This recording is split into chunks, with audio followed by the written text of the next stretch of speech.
welcome to the Arsenal show and welcome to the pre-match preview of the Arsenal versus Burnley game.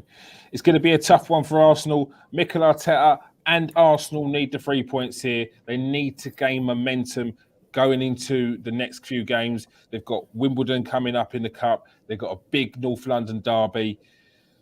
It's tough times at Arsenal.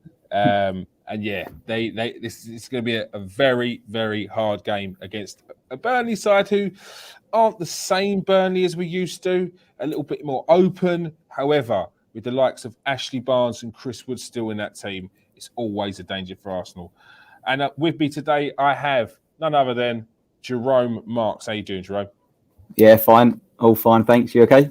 I'm all right. Looking forward to the game?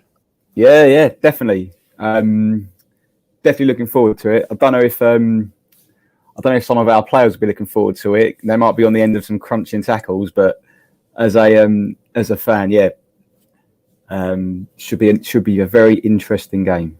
All right. Let's get to the team news. So it looks like Mikel Arteta has got a pretty strong squad. Granit Xhaka is still out.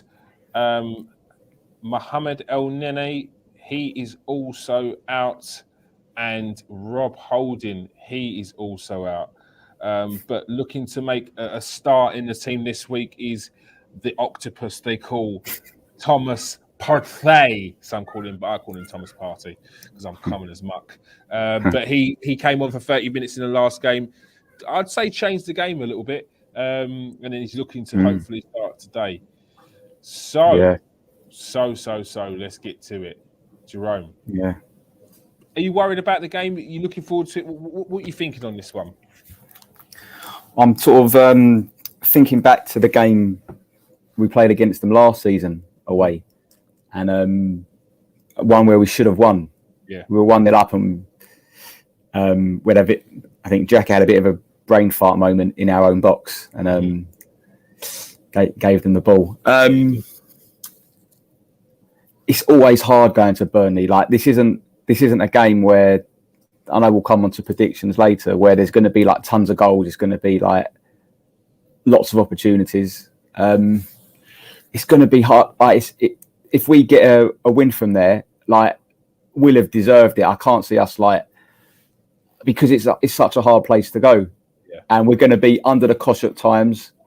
This isn't going to be like back in the day, a typical Arsenal performance. Yeah. They're going to have to work hard. They're not going to get through this game just by trying to play good football. Yeah. They're going to have to scrap at times. Yeah, Burnley are an honest team. So without doubt, bare minimum, you've got to put in a solid performance. You've got to put in you've got to work hard. You've got to not ducking out of any challenges or any headers. You've got to want it. That's baseline that you have to put in against Burnley. Any less, and you'll come unstuck.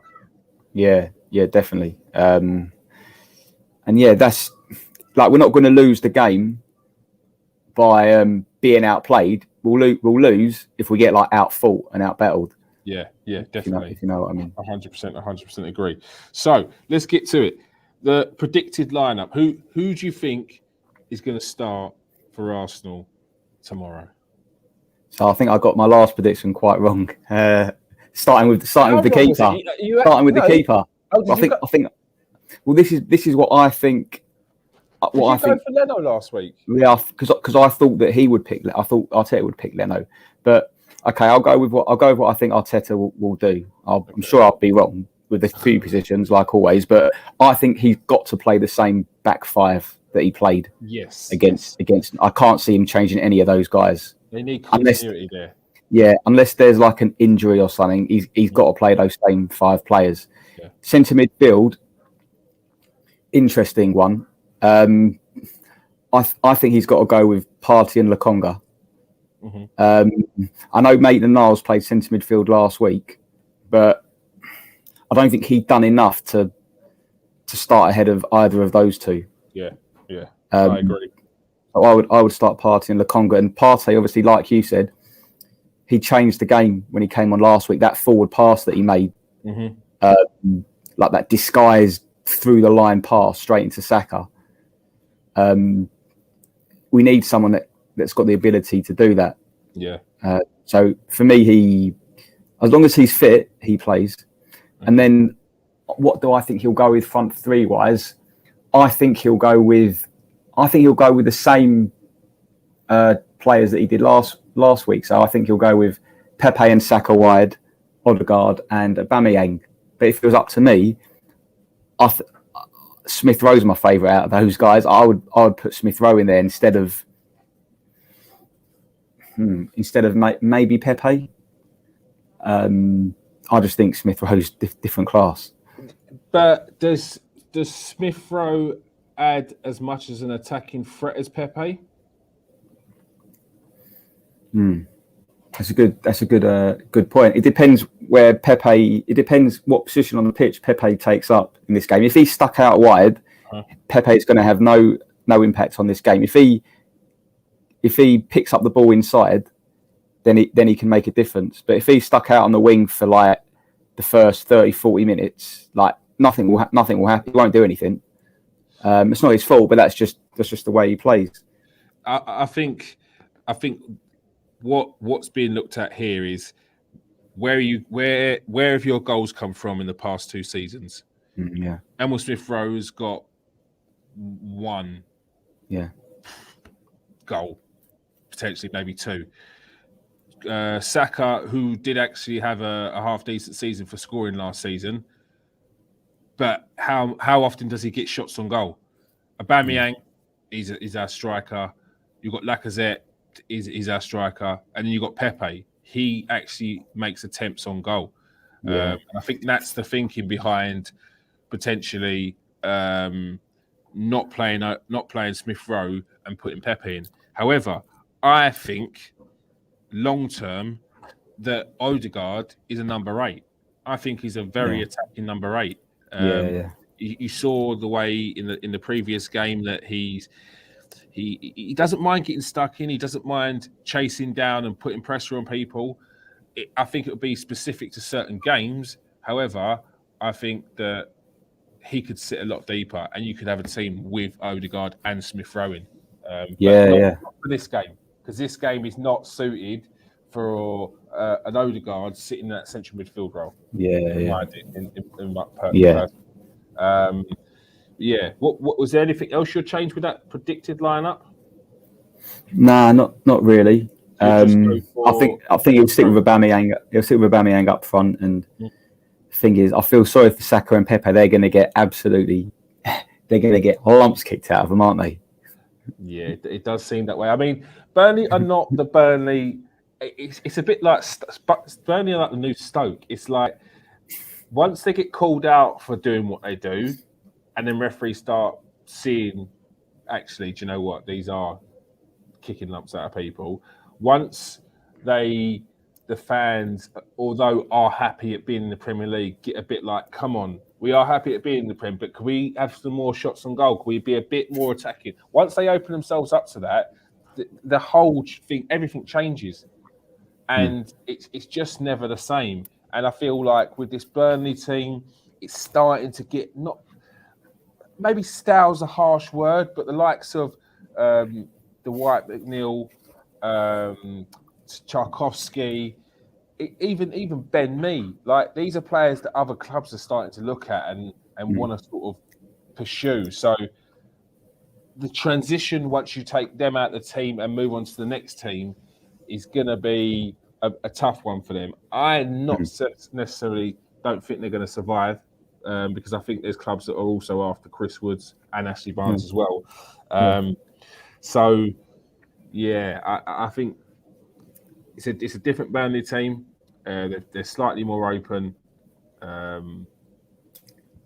So I think we can get a result here, but definitely not the game for Odegaard in that central midfield role. With that predicted lineup, or even your lineup, who would you say would be a key player in this game? God, you know what people were talking about beforehand. Obviously, they've got two big centre forwards, Burnley. So something that's crucial for us is, I think, something that's crucial for us is that we the defence plays well. So for me, the key players are the centre backs.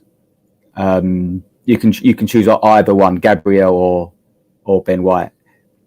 They're going to really need to handle those centre forwards, because if they don't, we could be in a bit of bother. I don't think it's the game where like an Aubameyang is going to have an incredible game with loads of chances. Hopefully he'll nick a goal for us. Yeah. But as a key player, someone that's got to play well through the match, I'd go for one of the two centre backs. Yeah. And some people have actually mentioned Tomiyasu as well, that he could be quite important as well, because I'm sure they'll be sticking crosses to the back post, and they'll maybe try and target Ben White perhaps, because there's a bit of a bit of a story that he's not the greatest in the air, so they might try and target him. So Tomiyasu hopefully and Gabriel will support him. Yeah. But yeah, those two centre backs are crucial to mine. I had that's why I had the picture there, because I had Gabriel as a key man, because as you said, it's going to be a defence that's going to have to be on point tomorrow. Ashley Barnes and Chris Wood are two strikers that they're going to trouble you. They're going to pull you about. They're going to try and get toe pokes on goal, headers on goal. They're going to be dangerous tomorrow, as they always are. And I think that Gabriel, out of the two, could potentially be the key man. Because he's that more robust defender. He's don't mind getting stuck in and don't mind getting involved in that stuff. Sometimes to his detriment, because he can get drawn in. However, I think this could be a game for him tomorrow. And like you said, I totally forgot about Tomiyasu with regards, but his aerial ability is very good as well. So it could be key when they are trying to ping them diags or them floated balls in the box, like you said. Yeah, I'll tell you what's important as well, Kieran, is that, look, Burnley, there's no secret. There's no like secret formula that's hard to work out with them. They will put a lot of crosses in the box. So hopefully what Arteta's worked on is, stopping the crosses, stopping the supply, and getting tight to the guy that's going to put the cross in and not giving them space. If they're putting crosses in from like 40, 45 yards out, sometimes those players normally have a bit of time on the ball because they're so far out. But, generally, if people are getting to the byline, you've got to try and stop the cross. Stop it at source. Stop it at the source. Nip it in the bud, mate. Yeah. Nip it in the bud. All right, let's give us your score prediction.